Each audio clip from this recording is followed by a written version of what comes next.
काय झालं? कंटाळलास? खूप त्रास होतोय म्हणून हे सर्व सोडून कुठेतरी लांब निघून जावंसं वाटतंय ना? जरा थांब. तुझ्याबरोबर जेवढं वाईट व्हायचं होतं तेवढं होऊन गेलंय. आता येतील सुखाचे दिवस.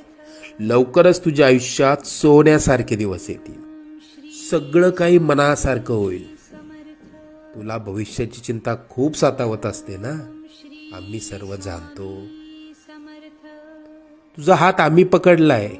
तुझं आणि कुटुंबाचं कोणीही वाईट करू शकणार नाही.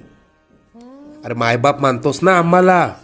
मग तुला पैशांची गरज होती, आम्हाला सांगायचं ना? कोणापुढे हात पसरू नकोस. आजपासून आम्ही तशी वेळच येऊ देणार नाही. लवकरच मनात असलेली इच्छा पूर्ण होईल. येशील ना?